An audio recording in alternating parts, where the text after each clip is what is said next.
Le voile de la proximité, c'est quelque chose qui est présent et qui est difficile à concevoir et pourtant nous baignons dedans. Le voile de la proximité, en quelques mots, c'est j'ai accès à une richesse d'informations, à tout ce dont j'ai besoin pour passer un cap, pour m'éveiller, enrichir, embrasser une vérité. Mais comme cette vérité vient de trop près de moi, je ne la vois pas. Je deviens aveugle à ça. Alors, ça peut paraître flou comme notion, mais c'est quelque chose de vraiment très profond. Donc, si tu veux t'éveiller en conscience sur cette question, si tu veux mieux comprendre ce dont je parle quand je te parle du voile de la proximité, reste bien jusqu'au bout de cette vidéo.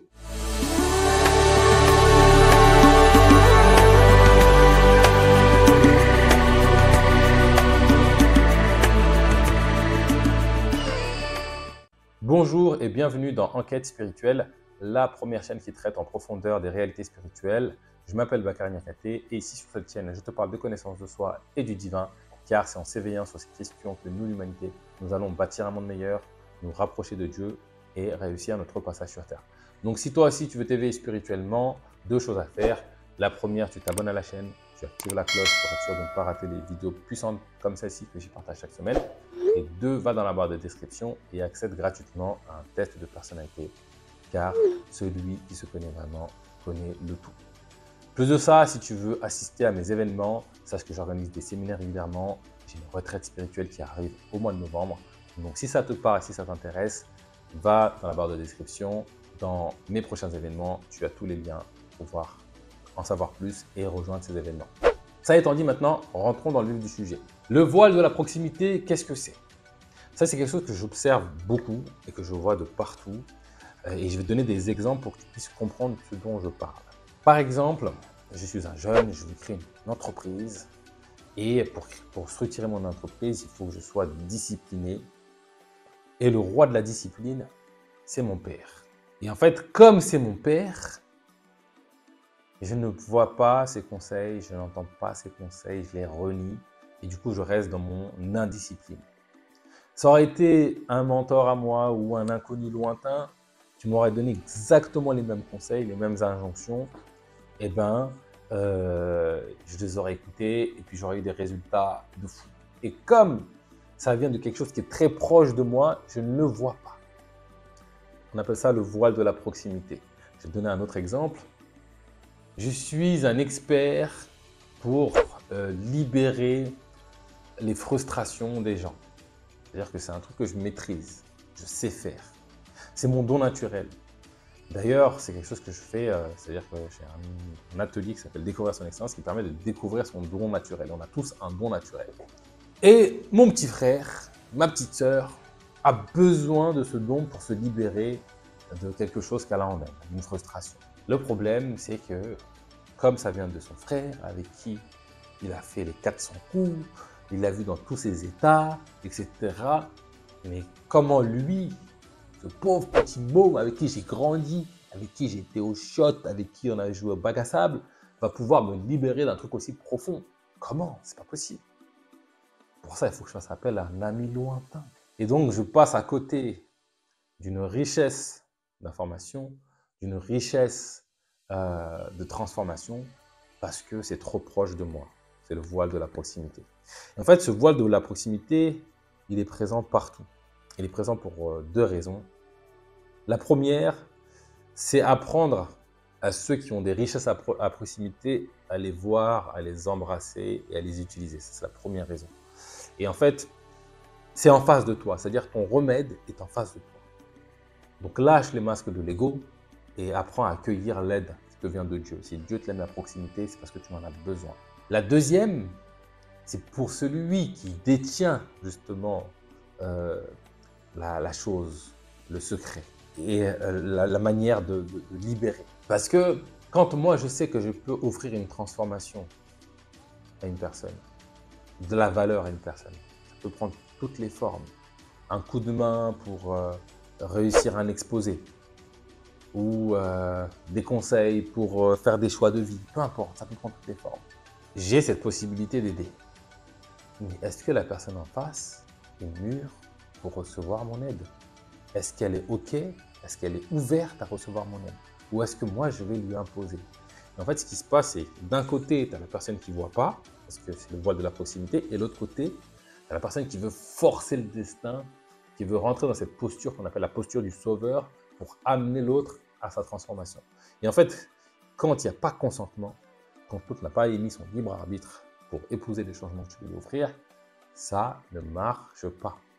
Tu t'épuises. Moi, j'appelle ça lutter contre le vent. Donc, c'est les deux raisons pour lesquelles on va avoir ces frictions-là. On va avoir cette problématique-là. Et en fait, Dieu utilise cette proximité pour éduquer les deux. Éduquer celui qui peut offrir de la valeur à ne pas l'offrir à quelqu'un qui n'a pas émis le libre arbitre de recevoir cette valeur. Et éduquer celui qui est présent à cette valeur, à savoir observer la valeur que Dieu lui offre. Dieu met les choses à proximité. C'est-à-dire que si moi j'ai besoin de grandir sur une question, je vais rencontrer une femme, un mari ou avoir un parent qui a la possibilité de m'offrir cette solution. Le problème, c'est que ce voile de la proximité fait qu'on n'accepte pas. Notre ego dit non, c'est pas possible, pas lui, tout le monde sauf lui. Laisse-moi tranquille. Alors que la personne peut nous aider. C'est le pont facile pour qu'on accède à une transformation. Et ça, on le voit même à travers les exemples des prophètes, des saints, etc. Dans leur milieu naturel, eh ben, c'est là où ils sont le plus rejetés. Ils sont le plus rejetés parce que les gens les ont vus grandir, les ont côtoyés. Comment lui peut prétendre me guider, m'aider? Ce n'est pas possible. C'est le voile de la proximité. On ne peut pas en vouloir aux gens d'avoir ce voile-là, mais on peut planter une graine. Et c'est cette graine que j'aimerais te planter dans ton esprit. Tu veux embrasser une situation, une solution, un truc, une réalité, garde les yeux ouverts. Il se peut que la solution soit juste à côté de toi. Donc, sois à l'écoute, teste, expérimente. Ne rejette pas tout du premier coup. Parce qu'effectivement, il peut y avoir des erreurs, on peut se tromper, ça peut ne pas marcher, ça peut marcher, etc., etc. Mais si tu rejettes dès le départ, tu fermes la porte et te fermes l'opportunité de grandir. Et donc, ne t'arrête pas à ces injonctions égotiques qui est la proximité, la connaissance que tu peux en avoir, les relations que tu peux avoir avec la personne, les rapports. Ne regarde pas ça, essaie de regarder au-delà de ça. Essaie d'être à l'écoute au-delà de ça. Dieu ne laisse pas tomber une créature. La question c'est, allons-nous accepter l'aide du divin? Est-ce que notre ego va faire écran ou pas à l'aide que le divin nous envoie? Et bien souvent, c'est ce qui se passe. Alors, il y a aussi une éducation dans ce sens-là, apprendre à ne pas être esclave de son ego et sur la guider de son essence. Parce que ton essence te le dit quand tu es à l'écoute. Effectivement, il peut m'aider. Il peut m'aiguiller sur ce chemin, sur cette partie de chemin. C'est que l'ego qui refuse. C'est que l'ego qui a peur. C'est que l'ego qui dit non, non, non, c'est pas possible. Et pourquoi pas, j'ai envie de te dire.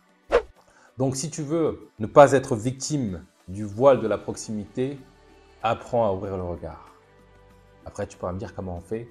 Pose l'intention et sois attentif. Sois attentif à tes besoins. Sois attentif à là où tu veux aller et prête l'oreille à ton environnement. Et tu verras que petit à petit, les choses vont se révéler à toi. Et tu vas voir que près de toi se trouvent la plupart des solutions à tes challenges du moment. Très proches. C'est dommage que ce voile te coupe autant de tout ce à quoi tu aspires. Voilà, cette vidéo, c'était une petite graine que je voulais te planter dans ton esprit. Maintenant, à toi de voir ce que tu en fais. Est-ce que tu vas l'entretenir? Est-ce que tu vas l'enterrer? Alors attention, parce que quand on arrose quelque chose qui est enterré, ça pousse. Mais est-ce que tu vas la laisser germer ou pas?